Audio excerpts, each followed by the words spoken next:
So, we have a little question here. A little one. I like that. Little tiny one. These big ones, they're too overblown, pompous, bombastic. What super secret secrets are encoded by super secret societies in the symbols on the dollar bill?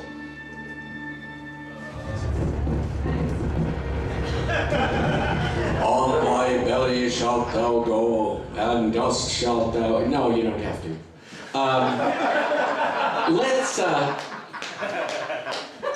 Let's move to the biggest secret first. What gives this thing its value? What makes this piece of paper worth anybody's time?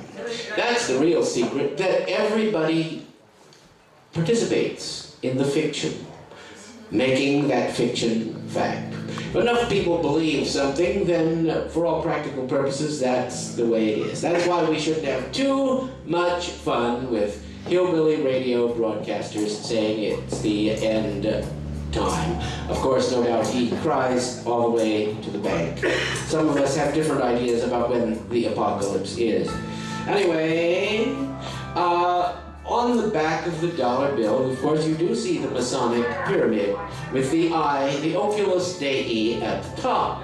This is in line with the Masons' project to construct the earthly city until one actually has more or less built God.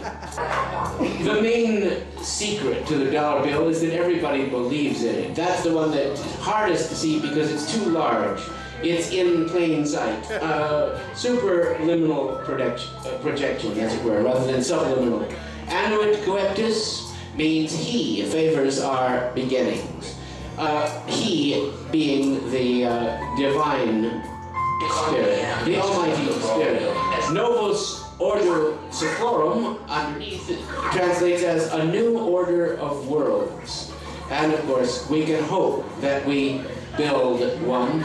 If we're doing the right thing, we are constructing that special sacred city, the New Jerusalem, which is not what Ronald Reagan was talking about with the shining city on the hill. He was simply doddering and senile. Why are parents today so worried about paying for their kids' college when by the time they go there, they won't even be college? Because of the comfort of delusion. Besides committing to a firm date for the rapture, are there any differences between a moderate Christian and a full-on rap card? About 20 IQ points. Is my dog an atheist? No, your dog is a credulous believer in you.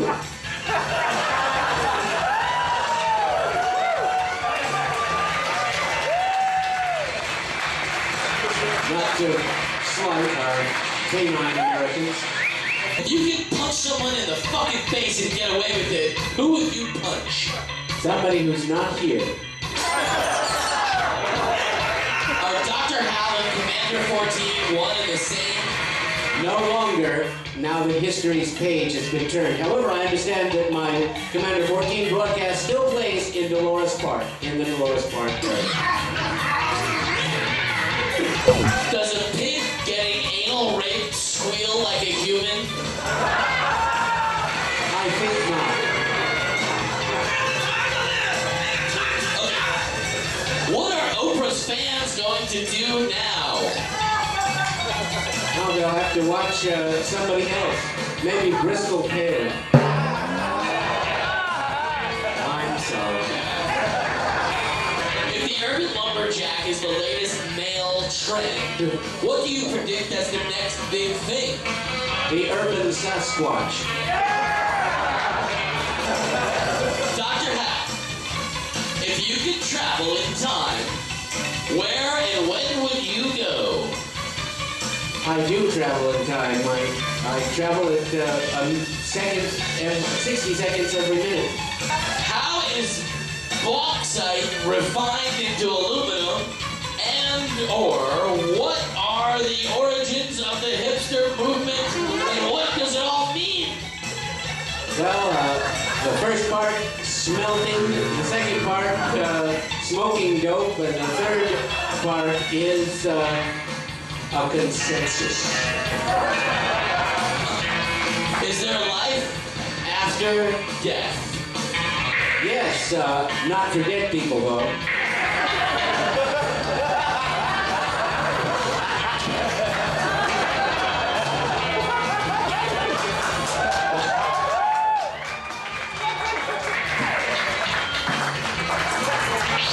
When will the real rapture begin? Now? 7:05 a.m. July 5th, of course. Of course, X Day. Dr. Hal, how can I prepare for the singularity or prevent it? You can't prevent it without short-circuiting all the computers in the world. You might try detonating an orbiting nuclear device to create a thermomagnetic pulse. If I'm not supposed to eat my boogers, why do they taste so good? Because they're dead cells like everything else you eat.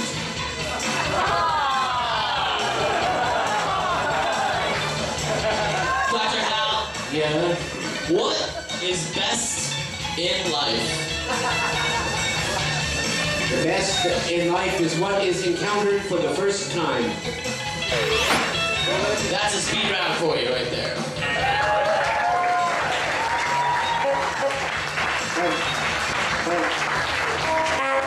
I'd do better if I didn't have to drink this stuff. You have to drink it, Hal. Can't let it go to waste. When will I get my period? At the end of your sentence.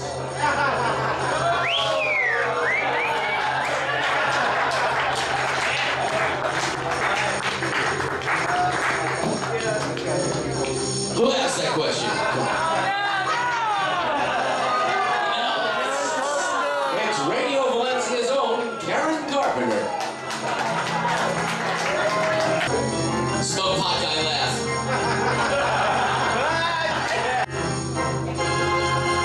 It says, can we have a 3-minute dance party? Then you're back.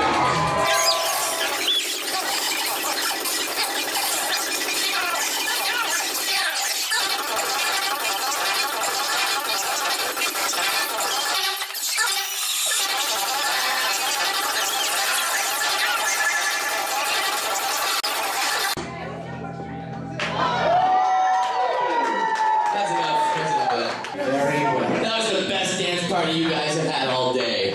And it was wonderful. Oh, she found an extra one. Now it's in the bathroom. In the bathroom? Oh my God. Well, it's still got $1. Let's dispose of this one quickly. How do we make the show go on?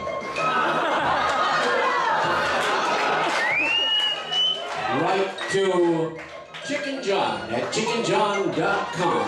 Chicken John Productions and Chicken John Enterprises are trademarks of Chicken John Incorporated and the Chicken John Organization. Can God invent a Viking question so hard that even he can't answer it? Yes! For those of you who haven't been here for the 8 years of Viking questions, the first original question was, could Jesus microwave a burrito so hot that not even he could eat it? That was, and then that led to the Viking questions where, because the Viking dies with the sword in his hand, he gets to go to Valhalla. So what was the question? The Minnesota Vikings tour bus crashed into a sword factory. It was incestuous. So the question here is, can God invent a Viking question so hard that not even he can answer it?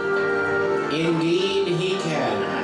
For to God all things are possible. Yes, all may be done by the Almighty Spirit. And the Spirit of God moved upon the face of the waters. And somebody else had to clean it up. So, I know it's strange for me, a professional question answerer, to say so, but in fact, the entire purpose of secrets and mysteries is that by being hidden, they compel us to think about what the solution might be and not have it handed to us on a plate.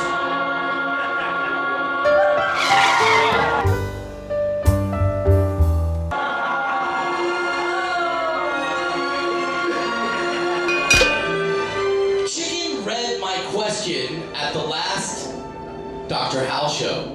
Oh, chicken read my question at the last Dr. Hal show.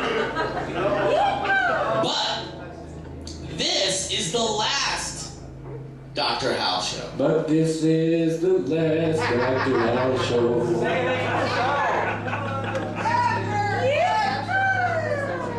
And this is my last question. And this is my last question I'm ever going to ask. So this is my last question at the last Dr. Hal show. The How last can... Dr. Hal show. Pay attention, this is going to get confusing. How can both be my last question at the last Dr. Hal show?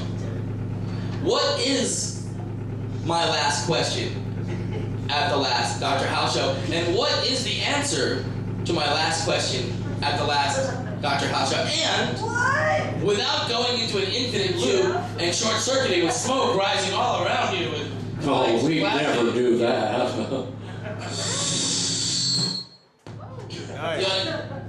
Can you please repeat this question? Chicken read my last question at the last Dr. Hal show. But this is the last Dr. Hal show, and this is my last question. So this is my last question at the last Dr. Hal show. How can both be my last question at the last Dr. Hal show?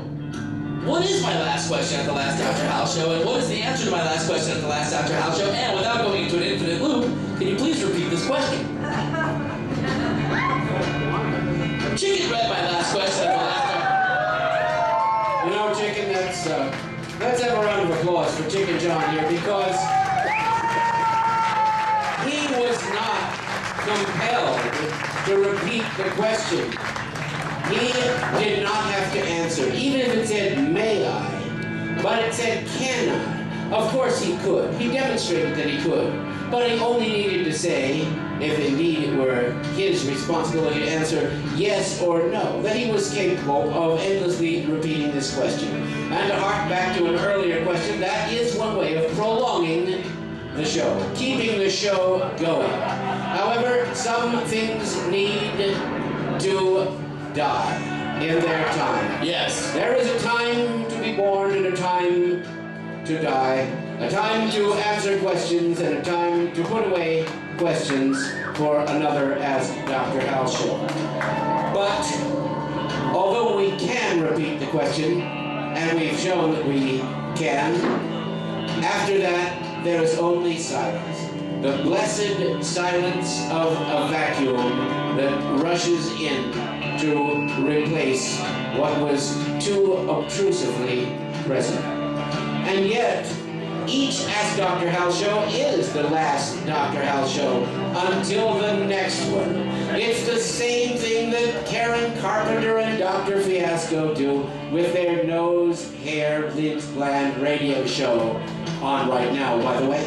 Every show is the last one until the next one. The last one is a certainty. The next one is a theoretical possibility.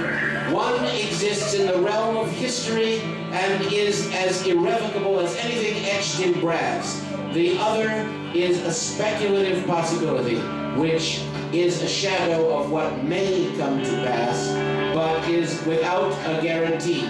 If you want a guarantee from me, I'm afraid if I gave you one, I would not be entirely honest. I, too, do not know the unknowable future. Only from a long lifetime of experience can I possibly begin to formulate a guess. Perhaps we should throw yarrow stalks or look at cards, or perhaps we should simply try as hard as we can to make the future that we all desire come about. This may be my... I don't think so. Let's try again.